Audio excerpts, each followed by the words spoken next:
First one here is going to be from Drake Riggs of My MMA News. Good to see you, Demetrious. How you doing? No good. How about you? Can't complain, man. So, you've had an incredible career, fought really just about everybody you possibly can. So at this point, in this stage, getting ready to try and become one championship champion, I mean, does anything really feel like a challenge anymore for you? I believe everything's a challenge. I mean, being 34 years old, be doing this for a very long time, getting the daily grind in and out of the gym, and taking on an athlete like Adriano Moraes is not easy, right? It's a challenge. He's very long, very big for the weight class. He has a reach advantage. So the challenge would be, how can I cross distance without running into any trouble, getting there, getting my hands on him and imposing my will.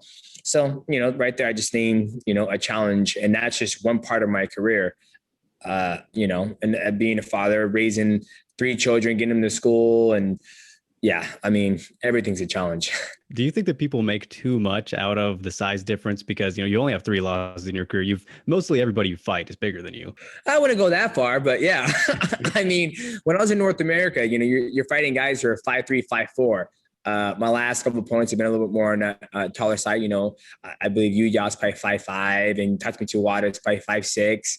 Adriano Moraes is maybe 5'7", 5'6". I don't really know. So it's funny. I was talking to somebody, and they were like, dude, when you fight in America, you're fighting guys who are actually your height. Now, when you're in Asia, you're fighting guys who are taller than you. But that just shows you I'm up a different weight class. I'm fighting at 135 to where in America I was fighting at 125. Yeah, definitely. And just speaking of, those bigger guys and the 135ers you've fought in the past, of course, you've fought the best one, arguably ever, Dominic Cruz. And, you guys go way back. Just curious, if you saw his recent fight and thoughts on him still being able to hang with guys in his division. Yeah. As always, last fight, he looked great. Dominic Cruz has that same style. He likes to use a lot of head movement, a lot of footwork, just a lot of that movement. Yeah, he looked great. I'm happy that Dominic Cruz is still able to compete, make money, and be healthy. At the end of the day, we're all athletes. We have a short window of opportunity to make as much money as possible. And he's had a very successful career as an analyst, and I'm happy for him. Absolutely. And, just curious, what did you think of the Monster thoughts? If you have any comments or thoughts on his call out. Yeah, I think that's a personal thing between him and Hans. And obviously, that's his opinion. And, I know Monster, they're a great company. They pay very well to their athletes. They take care of their athletes. And it's not just mixed martial arts athletes they take care of. They take care of all types of athletes, motocross, photographers, videographers. So, I'm sure that Hans and Dominic Cruz will square out that beef. And, I understand where he's coming from, right? As athletes, like I said, we do this to make a living. And when a sponsor comes in a way of you getting a paycheck, you're going to have, ill will towards that person. So, he's letting everybody know, like, dude, like, that's not okay what you're doing. Next question will be from Jude Briosis of Overtime Heroics MMA. The whole world knows you're a fantastic martial artist, probably the most complete and well-rounded of all time. But I believe one's strongest critic is himself. And we certainly couldn't find any areas where you need to improve. But what aspect in mixed martial arts do you personally think that you still need to work on? I think everything. I believe there's always something you can work on when it comes to mixed martial arts. Like competing and training in the gym are 2 different things. So for me, I still haven't got to the point where I like to let my hands go a little bit more. But you're playing with such fine windows of opportunity. On the feet, ground, it's a little bit different. You can feel it, and you can feel your opponent's energy and the weight, how they transfer. On the feet, you're playing with just windows of openings, and I haven't been able to utilize those openings that I see. Being hailed as one of the greatest of all time, and I personally think that you are. Does the fear of losing ever get to you? Like, does it ever bother you once you finally step into the octagon? Nope. He said, step into the octagon. I'm stepping in that thing ever again, dog. No. So for me, it's not about losing. It's about performances, right? Like my last loss against, Henry Cejudo was probably one of my best performances. And my stock even went up even higher because each time I go out there and fight, I go out there and compete. I'm not worried about losing. Like losing is part of the game. I've lost before and nothing's ever changed. I've gone out there and won fights and, nothing's ever changed. So for me, when people give me that hail of the greatest of all time or the pound for pound GOAT, that's their opinion. For me, I know I'm a hard worker. I know I'm one of the best to ever do it, especially in the flyweight division. And I'm just going to keep on training hard. So I'm not worried about losing. Next question here from Conan Altatis of Conan Daily. Are you willing to use your platform to share your thoughts about current social issues, especially in the US, or would you rather stay out of it and, focus on MMA? I focus on MMA, and when I use my social media platform is for my use only. I believe everybody's political beliefs and what they believe in is for their own place to share. But, I don't, I'm pretty transparent about my beliefs, but I don't think it's a place for me to share. If somebody asks me what I think, then I'll give it to them.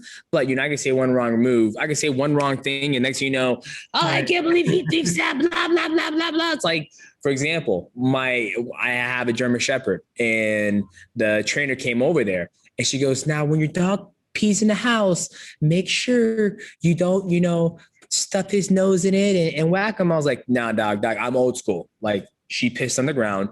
I'm grabbing her by the scruff. I'm shoving her face in the urine, and I'm saying, don't do that. And I'm smacking her, and I'm telling her to get on the couch. If you have a problem with that, then you can leave the house. But I'm old school. So people are going to have political beliefs. They're going to call PETA on me. And I'm like, well, if it's my dog, I don't tell you how to raise your dog. So that's why I kind of just, when it comes to political beliefs, I keep it to myself. Second is, do you think fighting in your home country will work for your advantage? Well, I'm not in my home country. So, but when I have fought in my home country. Fighting in the U.S. No, you mean, am I fighting in the U.S. time zone? I'm not fighting in the U.S. Yes, I'm fighting in the U.S. time zone. So do I think it's going to be to my advantage? Right. I think it's going to help me better instead of trying to acclimate to Singapore time zone. Yeah, Adriano is considered the underdog, but what do you think is his greatest strength that you have to watch out for? I think his greatest strength is his grappling. Like I said, he's very long I think he's very long for the division, very tall, and he has those long legs, phenomenal grappler. He likes to get on people's back, lock out the body triangle. With me being shorter, I've showed in the past, with Tatsumi Tawada, when he got my back, locked on the body triangle, took me like 3 minutes to get that thing off me. Didn't really take any damage from, Tatsumi Tawada being on my back, but, that's 3 minutes of me that I could have been working, trying to finish a fight, passing guard, throwing elbows, anything. So that's the biggest strength I believe Adriano has. Our next question here will be from Zach Harkness of MMA Island. So Moraes seems to have taken a trash-talking approach in the lead up to this matchup, which is kind of surprising considering your standing in the sport. Were you surprised that he took this attitude before the fight? And how does the trash talk quality compare to others that you've faced? I am not, to be honest with you, I'm not sure like the way he's thinking, because I haven't really followed his career. So I don't know how he approaches his fight. So this is, I guess, new to me. But, I've had trash talk before on my fight, fighting John Dodson. I think John Dodson was the only one who really talked rap. But yeah, it's just the way he likes to take if he wants it. As you've beaten a lot of the contenders in the division, if you claim the belt, how would you feel about going for a second belt, moving up and facing an opponent that eluded you if he also wins the belt in John Lineker? Yeah, I wouldn't shy away from that, whether I win the belt or come up short. Me and John Lineker used to fight for the same organization, for the same division at 125. But if I don't foresee him getting past my teammate Bibiano Fernandez, and I have no interest ever fighting Bibiano Fernandez. Next question here from Nick of South China Morning Post. You just mentioned Bibiano there. We're doing a little live stream for this, and there was a question in the chat just asking, is there any news on the one championship GOAT himself, Bibiano Fernandez, when he may be coming back? I'm not sure. Bibiano Fernandez, he's doing very well. I speak to him almost at least three times a month, but he's at home. He just had his, I think 41th birthday. So he's doing good. He's just waiting for that next fight. I'm pretty sure the next fight with John Lineker, and I don't know who John Lineker is fighting next. I'm sure if John Lineker wins that, it might be him. But Bibiano, the man from the jungle, is always ready. He's just waiting for that phone call. We found out he had flight issues yesterday. He missed his media duties, so I was worried the fight wouldn't happen. But I presume it's all okay. But what's it like just having to constantly deal with the fight being rescheduled the last 18 months or so? It can be frustrating, but it's out of my control. So when the fight, we're supposed to fight, I believe it was last year, we're supposed to fight in China, and then we're supposed to fight in Jakarta, and then we got scheduled for February. Now it's in April. So there's a little frustration, but you just got to stay focused and stay healthy and keep on training. And that's all we did, to be honest with you. We just, we're getting ready in February. He's during Christmas, and I remember my coach came in and goes, "Hey, I think they want to push the fight back in April. They want to promote the fight during March Madness." I'm like, "Oh my God, can we just fight already?" But we're here now. I'm excited. I'm happy that he made his flight. I hope he had a great flight. I hope he's feeling good, and we can get this fight done with. Your one championship career has been paired with Eddie Alvarez. You guys have always fought on the same cards. It's happening again. Well, how do you think his fight's going to go? Do you have a prediction for that? He's obviously backing you. I know you guys are pretty close. You did Brendan Schaub's show recently. Yeah, I got Eddie's back to the wheels fall off. Big fan of Eddie Alvarez, come a long way. I remember when he won the UFC lightweight championship. Now he's in one championship. He had a very tough loss against Timothy Nasty-Nukin, and now he came back, bounced back with a win over Eddie Falang with that nice sweep, got the choke, and now he's got his hands full with Iuri Lapicus, and it's a little bit different. I tell people it's a little bit different for us to come over here, be quarantined like every other athlete is, and trying to stay active, trying to stay focused, trying to stay motivated. But I think he's going to go out there and do his thing. And for him, it's a little bit different as well because he's fighting guys that are a little bit bigger. Granted, Eddie does get to 190, but he's used to fighting guys at 155, not as tall. But it's going to be a good fight. I'm very excited for this fight with Iuri Lapicus. This next question will be from Jake Snooperowski of Rusty Cage Podcast NYC. Demetrious, you haven't been the challenger in a title fight since September 22nd, 2012, almost 9 years. How does your preparation change, especially mentally, in being the challenger rather than the defending champion? It never changes. The only thing that changes is that now I'm training for a 5-round fight instead of a 3-round fight. So that's nothing really changes. I've never had that mindset, even though when I won my first belt in 2012, and now I'm about to go for a different belt. It's my mindset never changes. It's just another fight. Cool. I'm also curious, how important is it to you and your legacy to show the world and especially Dana White that you're still at the top of the heap by winning this one championship belt? I mean, it's not important at all I know, and I think the world knows where my skill set is. I've shown them my last fights, and I'm just going to go out there and do my thing. Obviously, I'm not worried about showing anything to Dana White. This next question here will be from Jay Anderson of Cage Side Press. Hey, DJ, welcome back. Thanks very much for the time tonight. A couple of things. First of all, I just wanted to ask you about Adriano Moraes because, he's not a household name to Western fans. He might be kind of overlooked by the MMA community here, but in your estimation, in terms of the challenges that you faced, I know the next fight's always the biggest, the next guy's always the toughest, but where do you kind of rank him among the opponents you've taken on? Yeah, he's up there. He's my next biggest fight. He's my next challenge. So, and I think the reason why, potentially he's not a household name is that he hasn't done any work in the U.S. soil, right? I believe the only reason my name is big in the U.S. soil and in Asia as well is for what I've done on American soil and how I've gone about my career. I don't skate by in my fights. I'm always looking for the finish. And I think that's what kind of elevated my name essentially.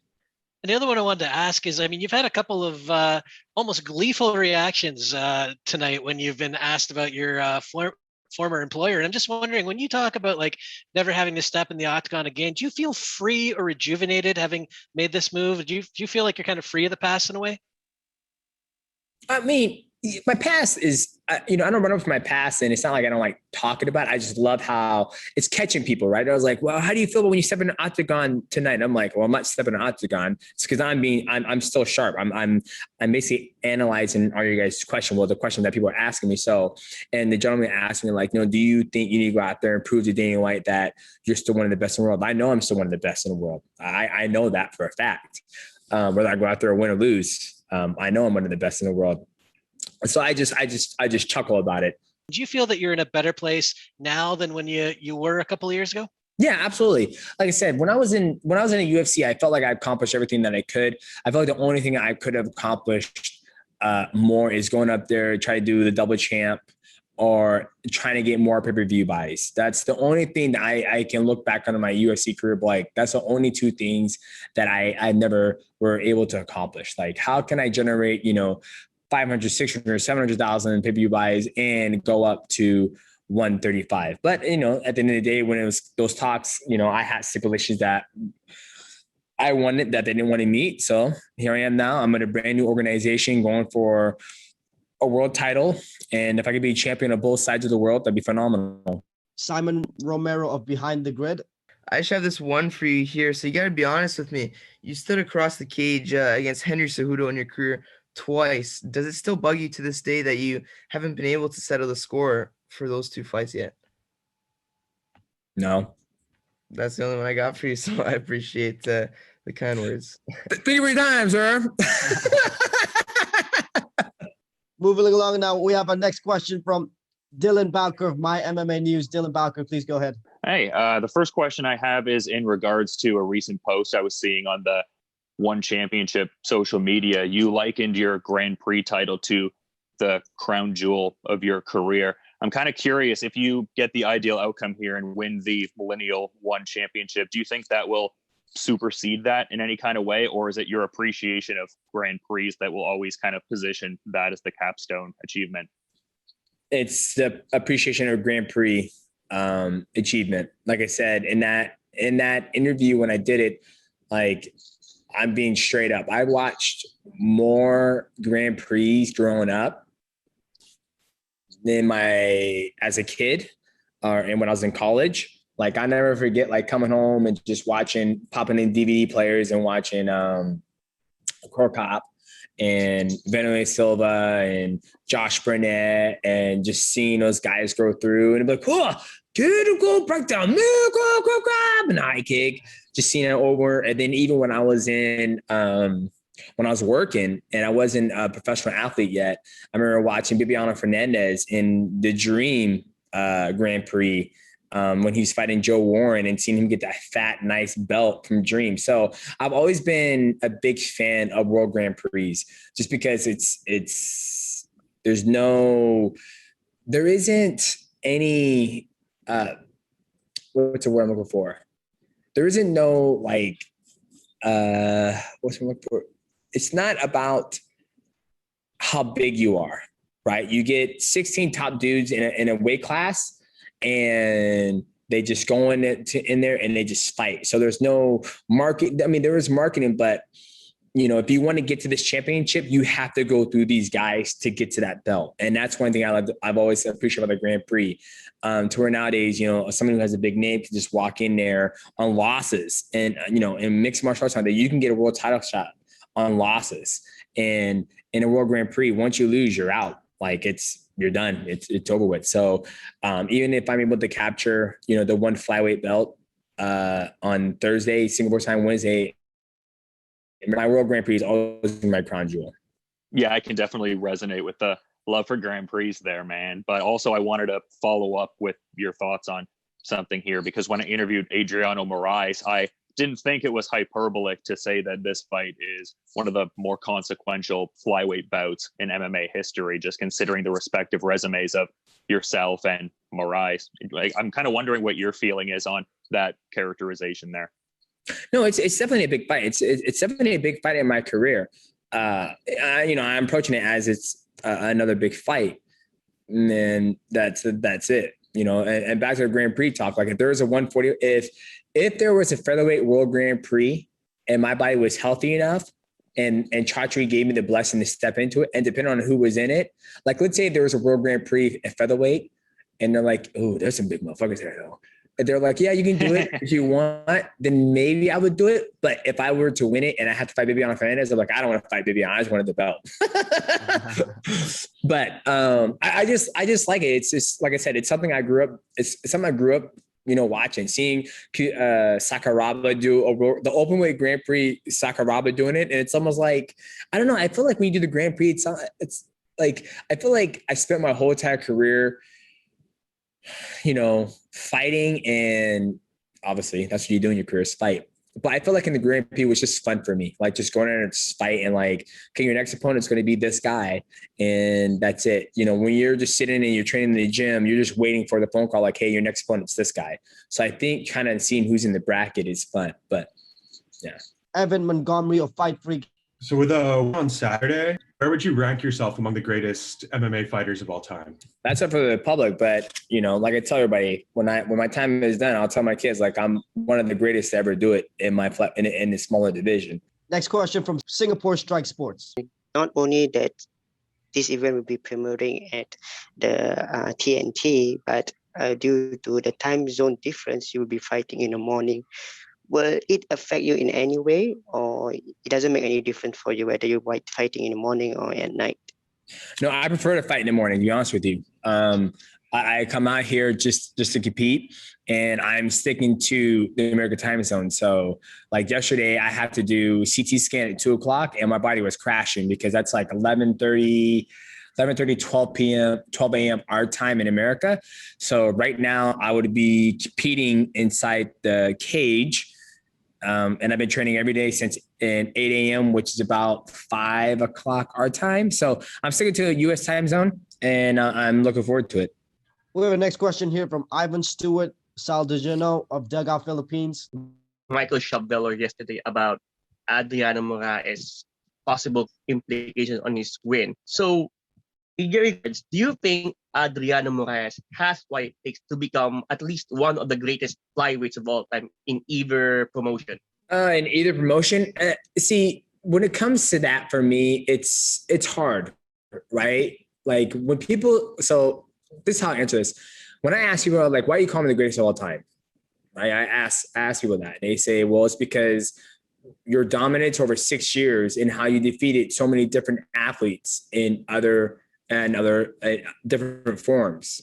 That's what they tell me, right? So if I were to look at Adriano Moraes' career, he won the belt, then he lost to Kai Akhmatov, then he won it back, and then he beat Jay Eustaquio, and then he fought somebody, then he lost the belt to Jay Eustaquio, then he just won it back. So he's had some losses within his championship reign.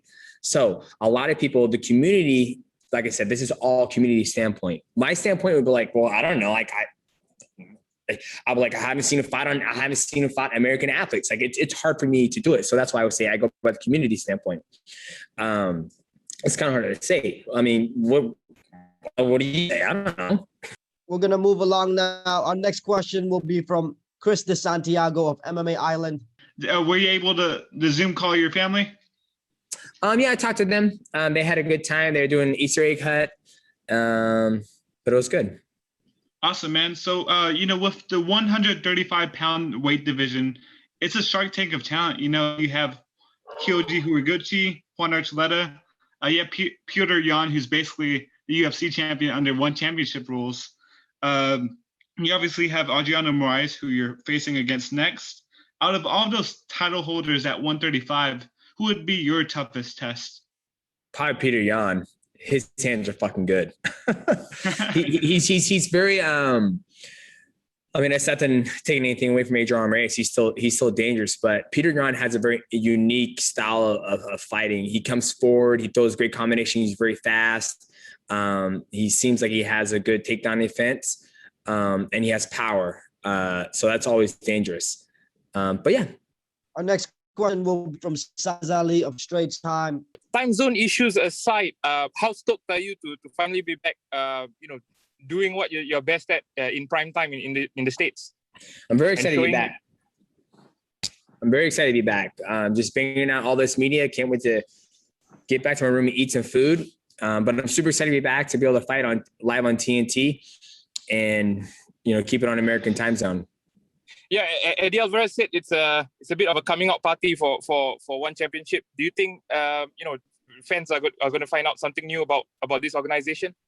Yeah, 1,000%. I think fans who haven't had a chance to, see one championship, they're going to be in for a real treat. Got me taking on Adriano Moraes. You got Eddie Alvarez taking on the Iuri Lapicus. And you also got Rodtang competing as well. Next question is from Leon Jennings of Asian Persuasion MMA. Hey, DJ, although there have been times when you weren't able to train in the last year and a bit, do you feel in some ways better prepared for this Adriano Moraes, knowing how long you've known he's going to be your opponent?